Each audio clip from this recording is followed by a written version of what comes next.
Hola querido, ¿cómo estás? Ya estamos en los primeros días de un nuevo año lleno de desafíos. Lección número 2 para el 9 de enero del año 2021. El título de la lección para esta semana es Crisis de Liderazgo. ¿Sabes? Cuando hay crisis entre los que dirigen, pues ¿qué se puede esperar del pueblo? El pueblo sufre.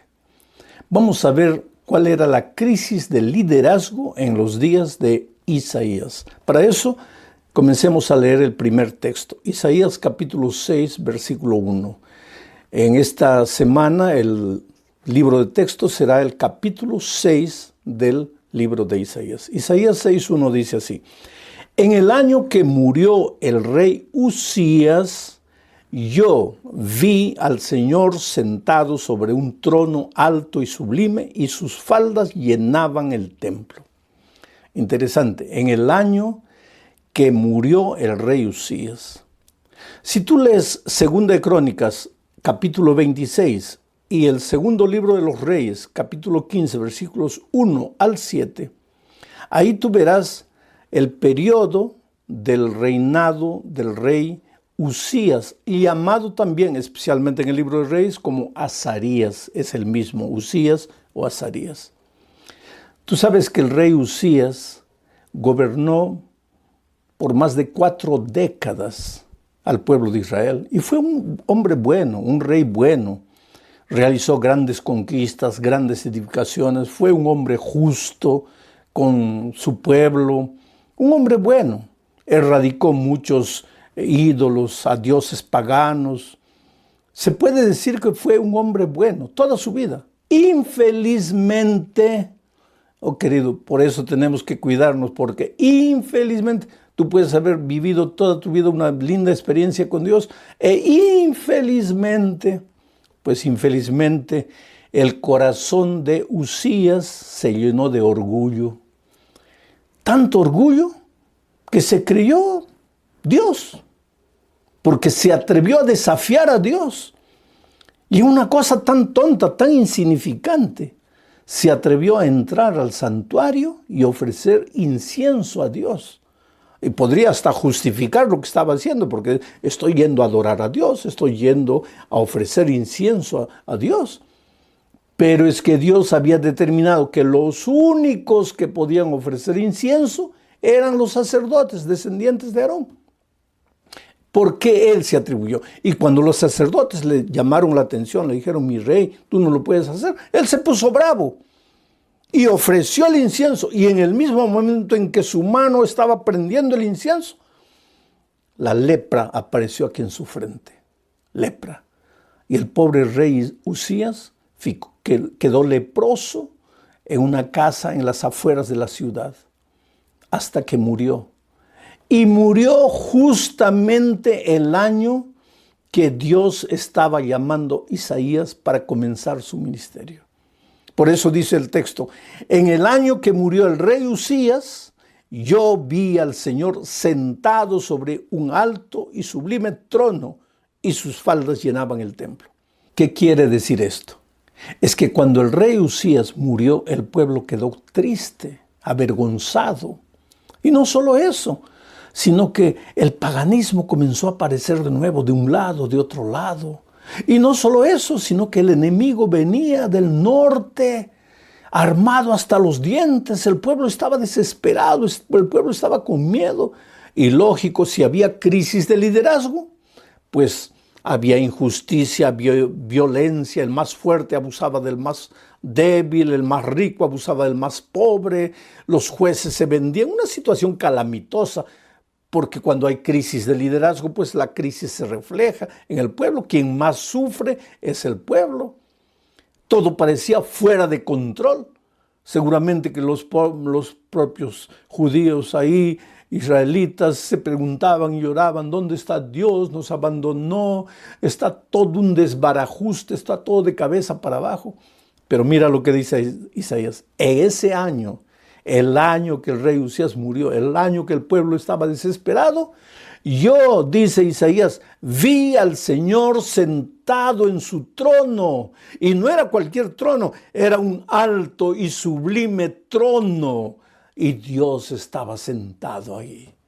Quiere decir, querido, primera lección de hoy. Cuando todo parece perdido en esta tierra, cuando todo parece fuera de control en este mundo, Dios continúa en el control de las naciones, en el control de los pueblos, en el control de la vida. A veces tú, como ser humano, puedes pensar que Dios ha perdido el control. No, querido. El asunto es que Dios gobierna este mundo de dos maneras. O inspirando, cuando los hombres tienen la buena voluntad de obedecer la voluntad de Dios, o permitiendo, cuando los hombres tercos y rebeldes hacen lo que ellos quieren. Y tú puedes decir, bueno, hacen lo que ellos quieren porque Dios no les puede hacer nada, Dios no puede intervenir. ¿Cómo que Dios no les puede hacer nada? ¿Cómo que Dios no puede intervenir? Dios es Dios. Ellos hacen lo que quieren porque Dios les permite, pero quien está en el control de la historia, de la vida, del mundo, es Dios, o inspirando o permitiendo. Y en el año que el rey Usías murió, cuando en la tierra todo pareció oscuro, Isaías vio a Dios. Y ese es un comienzo extraordinario.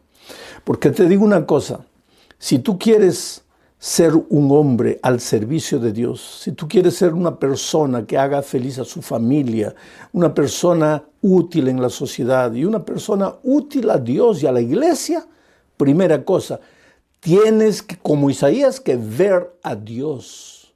Tienes que ver a Dios. Tienes que contemplar a Dios. Tienes que saber quién es Dios. Y la única manera de saber es a través del estudio de su palabra. Tienes que buscar a Dios, entender que Él es amor, que Él es misericordia, que Él es santidad, que Él es todopoderoso. Por eso, Isaías iba a ser llamado por Dios, iba a recibir una misión tremenda, pero ese año él vio a Dios, contempló a Dios y lo vio sentado en su trono. ¿Y qué más? Ahora viene la segunda parte. Mira el texto, Isaías capítulo 6, versículos 1 al 4 dice: en el año que murió el rey Usías, yo vi al Señor sentado sobre un trono alto y sublime, y sus faldas llenaban todo el templo.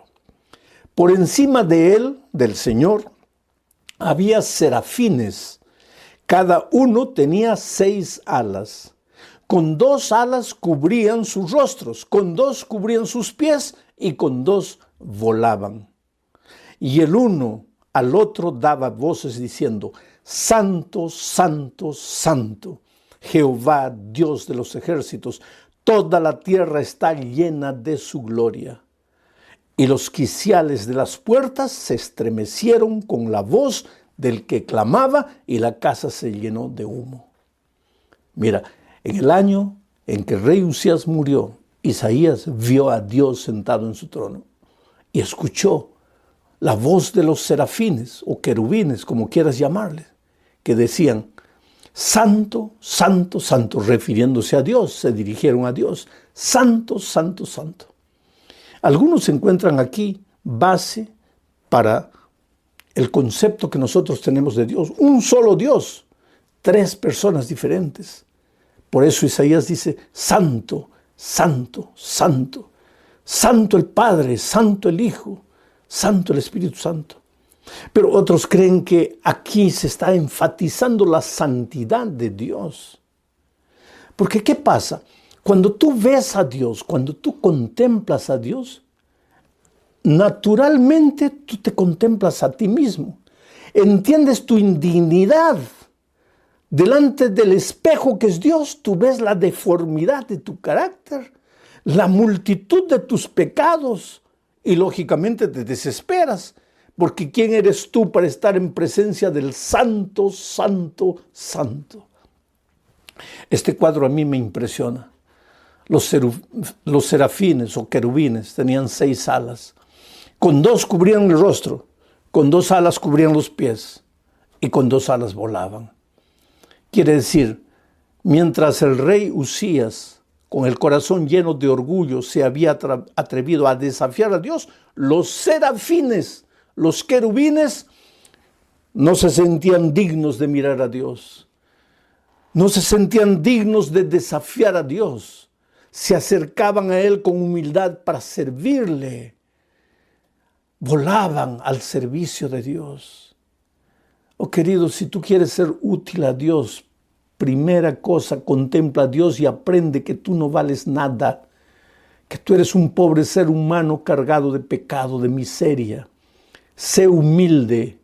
Humildad es el reconocimiento de que tú no puedes, mientras que orgullo es la seguridad que tú tienes de que tú puedes. Usías, el rey, fue orgulloso, los serafines fueron humildes.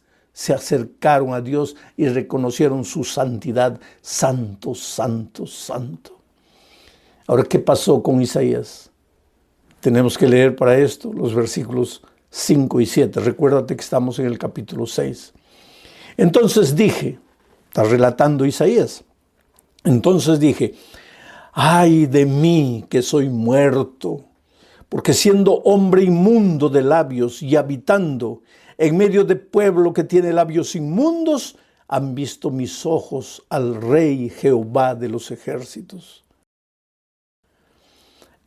Se desesperó porque contempló su pecaminosidad. Y no solo su pecaminosidad, sino la pecaminosidad del pueblo. Estoy en medio de un pueblo pecador. ¡Ay de mí! Mis ojos pecadores han visto la santidad de Dios. Merezco morir. El concepto de pecado de Isaías era claro, porque la paga del pecado es la muerte. Y si Isaías se sentía un ser humano pecaminoso, pues merecía morir. Había estado ahora en la presencia de Dios, vio la gloria de Dios y se sintió morir. La gloria de Dios es el carácter de Dios. El carácter de Dios. La gloria de Dios es su carácter puro, manso, humilde.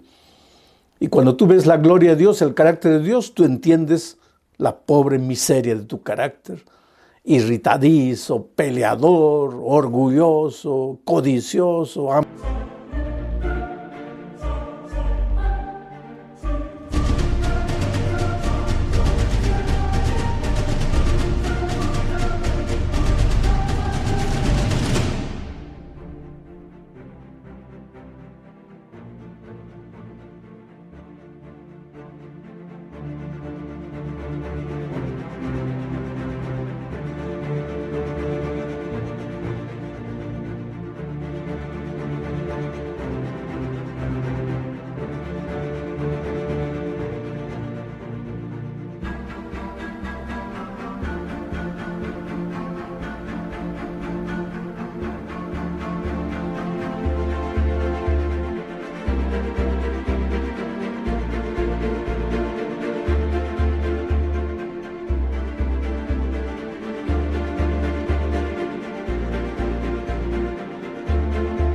Ambicioso, todo eso fue Usías y murió leproso.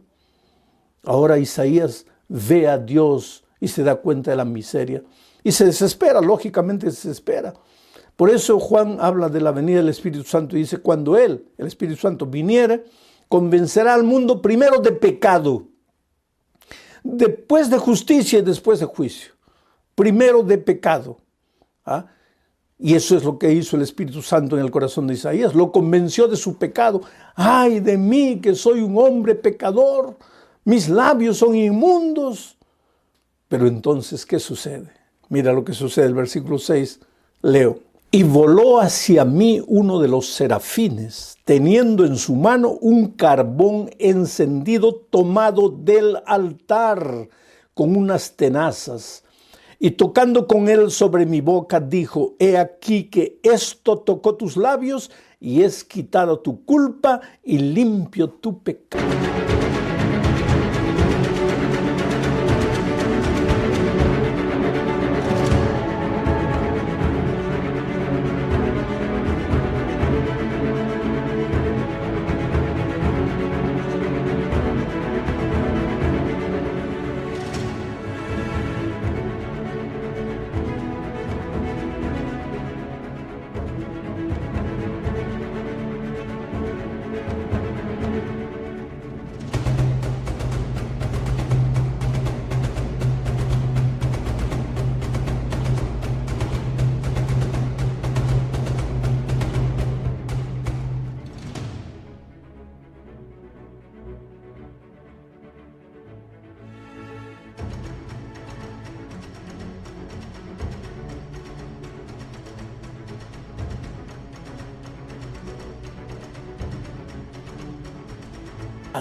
Esto es interesante, querido.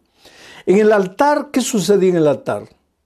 Existía el altar del sacrificio en el santuario de Israel, el altar del sacrificio y el altar del incienso, donde estaba el incensario. Pero el altar en general era símbolo del lugar donde se sacrificaba el cordero. El altar es símbolo de la gracia, es símbolo del sacrificio de Cristo. Por eso yo te digo, no hay salvación sin altar. No hay salvación sin gracia. No hay salvación sin Cristo. El querubín tomó una piedra encendida del altar, donde nosotros deberíamos haber sido quemados por nuestros pecados. Yo diría, tomó la piedra de la cruz, donde el Señor Jesucristo fue crucificado por nuestros pecados. Y tocó los labios de Isaías, la parte más sensible del ser humano, los labios. Lo tocó con esa piedra encendida. Debe haber sido un momento doloroso, porque, querido, confrontarte con tu pecado es doloroso. Por eso muchos cierran los ojos al pecado, niegan el pecado, no aceptan el pecado. Pero cuando tú aceptas tu pecado, cuando te sientes muerto, desesperado y sientes que no vales nada, el ángel del Señor toma la piedra del altar, la piedra de la gracia, toca tus labios, te hace llorar, el lloro del arrepentimiento, el crujir de dientes del que se da cuenta que ha herido a Jesús, que ha ofendido a Dios. Pero ¿qué pasa? Ahí el ángel viene con la palabra de esperanza y le dice, no te desesperes. He aquí esta piedra de gracia, el sacrificio de Cristo, la justicia de Cristo ha tocado tus labios y tu culpa ha sido quitada y tu corazón, tu pecado ha sido limpiado. Por eso te digo, querido, tú no tienes por qué comenzar un nuevo año cargado de culpa, cargado de dolor. No importa la vida que hayas vivido, no importa los errores que hayas cometido. Antes de entrar al nuevo año, contempla a Dios en su gloria. Pide que el querubín tome la piedra encendida del altar y toque tus labios. Y aunque tengas que sufrir, aunque tengas que llorar, escucharás la voz de Jesús diciéndote, hijo, yo morí en la cruz para salvarte. Tus pecados están limpios, has sido purificado. Entonces, solo entonces viene la comisión. El versículo 8 dice, después oí la voz del Señor que decía, ¿a quién enviaré? ¿Y quién irá por nosotros? Entonces respondí yo, heme aquí, envíame a mí. Ahora date cuenta, antes de que tú te ofrezcas a Dios diciendo, Señor, yo quiero predicar tu evangelio, yo quiero ser un instrumento en tus manos, hay algunos pasos que tienes que dar. Primero, tienes que contemplar a Dios. Tienes que contemplar a Dios en la plenitud de su santidad, su santidad, su santidad. Segundo, tienes que reconocer tu pecado. No pensar que eres alguien, que puedes algo. Reconocer tu pecado. Tú no eres digno de tomar la misión divina en tus manos inmundas, en tus labios inmundos. Eres pecador. Pero tercero, tienes que recibir el toque de la piedra encendida de la gracia en tus labios, en tus manos, aunque te queme, aunque te haga sufrir, aunque te haga llorar. Tienes que recibir la palabra de Dios que te dice, hijo, estás perdonado. Y ahora sí, escuchas la voz de Dios que te dice, ¿a quién enviaré? ¿Quién irá en mi nombre? ¿Quién proclamará mi evangelio? Ahora sí. Una vez que has contemplado a Dios, que has contemplado tu pecaminosidad, que te has arrepentido y que has recibido la gracia de Dios, ahora sí, heme aquí, Señor, envíame a mí. Y puedes tener la seguridad de que Dios te usará poderosamente para la predicación del Evangelio. Llegamos al fin de este estudio hablando de la misión. La misión que Dios le da a Isaías es interesante. Está en los versículos 9 al 13, es largo, no voy a leer todo. Pero le dijo, anda, di a este pueblo, oíd bien y no entendáis, ved por cierto, mas no comprendáis. Y si sigues leyendo el texto, te vas a dar cuenta que es como si Dios le dijera a Isaías, ve, pero yo no quiero que se salven. Ve, no van a entender, no van a comprender, no van a aceptar, pero tú ve. Ahora, esto no combina con lo que Pedro dice. El Señor no retarda su venida como algunos piensan que está retardando, sino que es misericordioso, no queriendo que ninguno se pierda, sino que todos se salven. Ahora, si Dios no quiere que nadie se pierda, ¿cómo es que le dice a Isaías, ve, predícales, pero diles, no van a entender, no van a aceptar? Es que Dios no los está condenando, Dios está describiendo la actitud. Lo que Dios le está diciendo a Isaías es, Isaías, y te está diciendo a ti también, ve, habla del Evangelio, habla de mi amor, habla de mi gracia que te transformó a ti y que puede transformarles a ellos. Háblales del poder del Evangelio, pero no tengas la seguridad de que todos van a aceptar, no. Habrá gente que va a endurecer su corazón, habrá gente que va a decir no, habrá gente que te va a maltratar, habrá gente que te va a contradecir, pero ese no es motivo para que tú no te levantes y vayas y prediques el Evangelio.